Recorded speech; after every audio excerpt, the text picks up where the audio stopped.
tidak berilmu, sehingga kemudian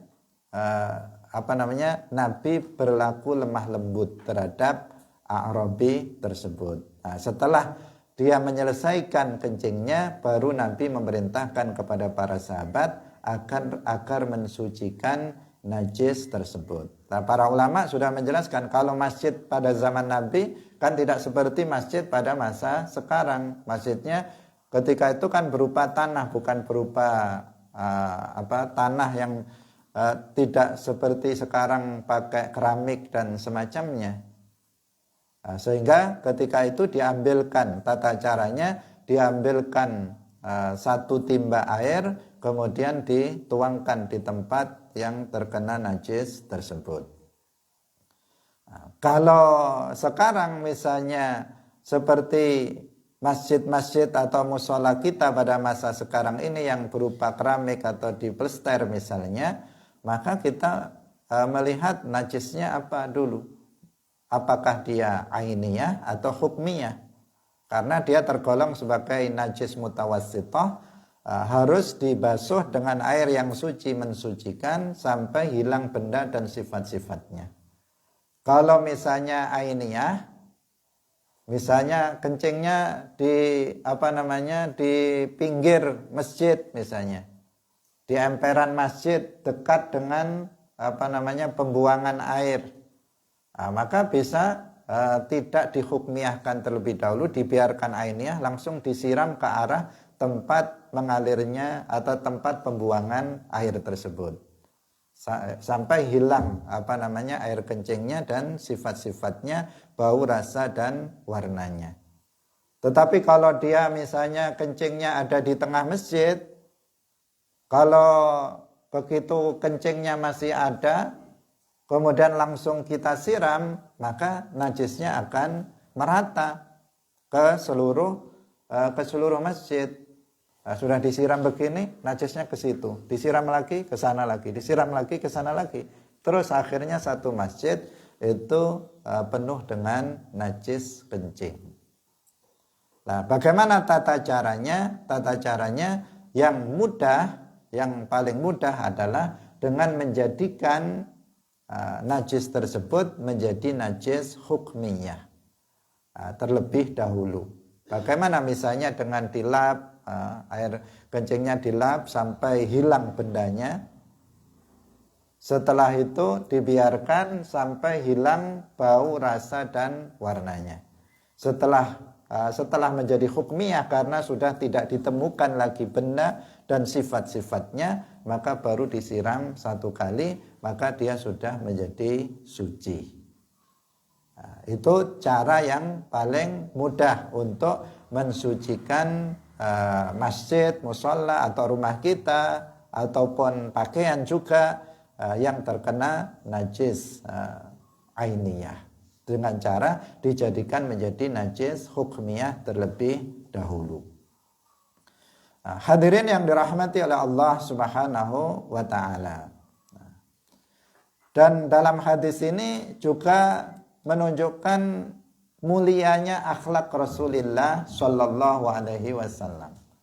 Bagaimana Rasulullah perilakunya sangat baik, bahkan terhadap orang yang betul-betul dia telah melakukan sebuah kesalahan, tetapi atas dasar kebodohannya Rasulullah Shallallahu alaihi wasallam berlaku lemah lembut, khususnya kepada seorang yang muta'allim, dia baru belajar, maka Nabi bersikap lemah lembut, tidak bersikap keras. Dan itu yang hendaknya kita contoh dalam kehidupan sehari-hari. Karena apa yang dilakukan dengan secara lemah lembut, maka itu hasilnya akan berbeda apabila dilakukan dengan cara kekerasan. Hasilnya akan jauh lebih baik. Mendidik dengan cara lemah lembut, berperilaku secara lemah lembut, menasihati dengan secara lemah lembut, maka akan jauh lebih baik hasilnya dibandingkan dengan misalnya menasihati, mendidik dengan cara yang kasar. Berdakwah dengan lemah lembut akan lebih baik hasilnya dibandingkan dengan berdakwah secara kasar. Rasulullah Shallallahu Alaihi Wasallam selama berdakwah di Makkah, beliau lemah lembut, pemaaf dan sebagainya. Bahkan perilaku jahat yang dilakukan oleh orang-orang kafir Quraisy itu tidak dibalas dengan keburukan, tetapi justru dibalas dengan kebaikan. Hasilnya banyak orang yang kemudian masuk ke dalam agama Islam karena melihat akhlak mulia Rasulullah Shallallahu Alaihi Wasallam. Di antara akhlak Nabi itu ditunjukkan dalam hadis ini, yaitu bagaimana bersikap kepada seorang badui yang dia kencing di dalam masjid. Nabi tidak langsung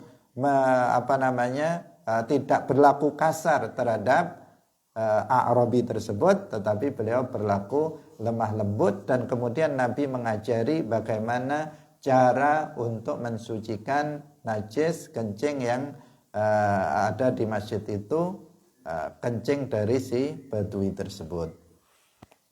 Hadirin yang dirahmati oleh Allah Subhanahu wa ta'ala. Kita lanjutkan kembali hadis yang ke-11.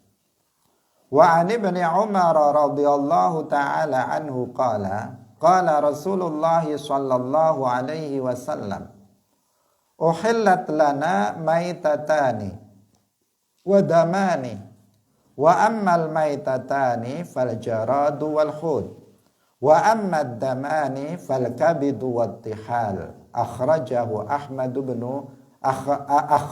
Ahmad wa Ibnu Majah wa fihi dha'fun. Dari Ibnu Umar radhiyallahu taala anhu berkata, Rasulullah sallallahu alaihi wasallam bersabda, dihalalkan bagi kita 2 bangkai dan 2 darah. Berarti ini pengecualian. Pada dasarnya bangkai itu hukumnya apa? Hukumnya tidak halal, najis, dan tidak halal untuk dimakan. Demikian juga darah, pada dasarnya hukumnya najis dan tidak halal untuk dimakan. Tapi dalam hadis ini Rasulullah menyebutkan pengecualian dari keduanya. Beliau mengatakan dihalalkan untuk kita, artinya kita boleh memakannya dan dia tidak najis, yaitu 2 bangkai dan 2 darah. Fa'ammal maitatani, sedangkan dua bangkai yang halal itu adalah fal jaradu wal hud, yaitu belalang dan hud, yaitu ikan. Al hud yang dimaksud di sini adalah ikan. Wa ammad damani fal kabidu wat tihal, yaitu hati dan limpa. Akhrajahu Ahmad wa Ibnu Majah wa fihi dha'fun. Hadirin rahimakumullah, ada 2 bangkai yang halal. Pada dasarnya tadi kita katakan apa? Haram. Berarti bangkai di sini, bangkai itu kan sesuatu yang mati tanpa disembelih secara syar'i. Itu namanya maitah. Ada kambing misalnya mati karena keracunan, tidak disembelih, maka dia namanya bangkai. Atau dia disembelih tetapi tidak secara syar'i. Misalnya disembelih tidak dengan memotong jalan nafas dan jalan makan yang harus terpotong. Misalnya, maka dia namanya bangkai meskipun disembelih. Atau misalnya kambing itu disembelih oleh orang musyrik misalnya, atau disembelih orang yang murtad, maka dia adalah bangkai. Dia najis dan tidak boleh untuk dimakan. Itu namanya bangkai, maitah. Nah, bangkai di sini pada dasarnya dia najis dan haram untuk dimakan, kecuali yaitu bangkainya ikan dan bangkainya belalang.